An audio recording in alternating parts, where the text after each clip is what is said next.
ஏதாவது பேசியிருந்தாங்க பொழந்து என்னங்க எங்க போயிட்டீங்க? ஊரே சந்தோஷமா இருக்கிற நேரத்துல அப்படி என்ன வேலை உங்களுக்கு? அதெல்லாம் அப்புறம் சொல்றேம்மா. என்னங்க நம்ம வீடு எவ்வளவு சந்தோஷமா இருந்துச்சு தெரியுமா? நீங்க இல்லாதது மட்டும் தாங்க குறை. நீங்க எல்லாரும் சந்தோஷமா இருந்தீங்கல்ல, அதுக்காக தான் நான் போயிருந்தேன். அது என்னங்க ஏதோ புதிரை போடுறீங்க? என்ன நடந்துச்சுன்னு உண்மையை சொல்லுங்க. அத விடுமா, நீங்க எல்லாரும் சந்தோஷமா இருந்தீங்கல்ல, அது கிடக்கட்டுங்க. நீங்க என்னன்னு சொல்லுங்க. சொல்லுங்கய்யா, ஏன் அமைதியா இருக்கீங்க? என்ன நடந்துச்சு? நீ எதுவும் சொல்ல வேணாம், நானே சொல்றேன்.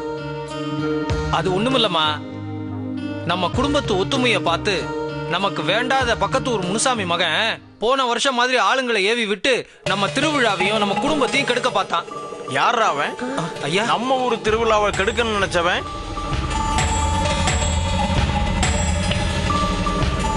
இந்த பெரிய பெட்டியில நான் இருக்கிறது வரைக்கும் நடக்காது. யார் ஊர்ல வந்து யார் குடும்பத்தை கெடுக்கிறது? இந்த பாரு, அவ்வளவு துணிச்சல் எவனுக்கே வந்திருக்கு? இந்த ஊருக்கும் இந்த குடும்பத்துக்கும் ஏதாவது ஒண்ணுன்னா துணிஞ்சு நிக்கணும். ஆமா, அதைத்தான் நானும் செஞ்சேன். அதைத்தான் செஞ்சுன்னுட்டு நீ மட்டும் கஷ்டப்படக்கூடாதியா. கோயில்ல அம்புட்டு வேலையும் இழுத்து போட்டு செஞ்சுவிட்டு ஊரே கூடியிருந்த நேரத்துல நீ மட்டும் இல்லாம இருந்தது பெரிய தப்பு. என்னால மன்னிக்க முடியாதியா. இந்த நாளுக்காக தான் வருஷம் முச்சுரம் காத்துட்டு கிடக்கும். ஐயா, எங்களுக்கு மட்டும் ஆசை இல்லையா ஐயா? இந்த ஒரு நாள் சந்தோஷத்துக்காக காலம் பூரா கஷ்டப்படக்கூடாதுன்னு தான் நான் அந்த வேலையை செய்ய வேண்டியதா போச்சு. யாரையா அவங்க? கூப்பிடுங்க அவங்கள பஞ்சாயத்துல நிக்க வச்சு என்னன்னு பார்த்து விட. ரெண்டுல ஒண்ணு. இந்த பெரிய பெட்டிக்காரங்கள என்னன்னு நினைச்சிட்டு இருக்காங்க? போன திருவிழாவிலேயே அந்த முனுசாமி பையன் வந்து காலில் விழுந்து ஊருக்காரங்கிட்ட மன்னிப்பு கேட்டதுனால விட்டோம். கூட்டுங்கய்யா பஞ்சாயத்தை. ஐயா, அவங்கள பார்த்தா பஞ்சாயத்துல பதில் சொல்றவங்க மாதிரியே தெரியலங்க ஐயா. ஐயா, அன்னைக்கே எங்களை மிரட்டி அனுப்பினாங்க. வீரபாண்டி வேற அவங்களை அடிச்சு அனுப்பிட்டாரு. அந்த கோவத்துல தானுங்க ஐயா. தப்பு பண்ண தண்டிக்க தான் ஐயா செய்வாங்க. அதுக்காக கத்தி கம்போட வந்து நிக்கிறதா? நம்ம ஊருக்காரங்களுக்கு எதுவும் தெரியாது நினைச்சிட்டு இருக்காங்களா? அதான் நம்ம ஊர் ஆளுங்களை வச்சு அவங்கள விரட்டி விட்டேன். யாருக்கும் ஒன்னும் ஆகலையே. அதெல்லாம் ஒண்ணும் இல்லையா.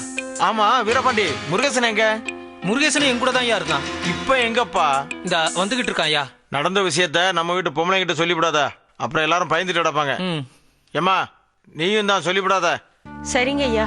சரி, உள்ள போங்க. போ.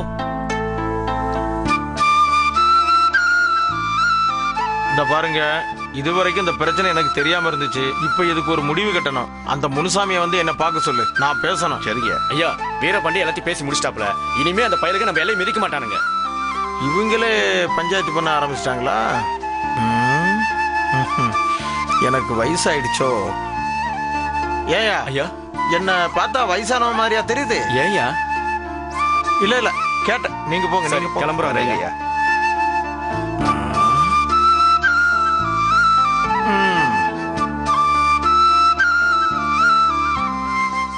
மதுரை தொடரின் பாடலை உங்களின் காலர் டியூனாக தேர்ந்தெடுக்க உங்கள் மொபைலில் இருந்து ST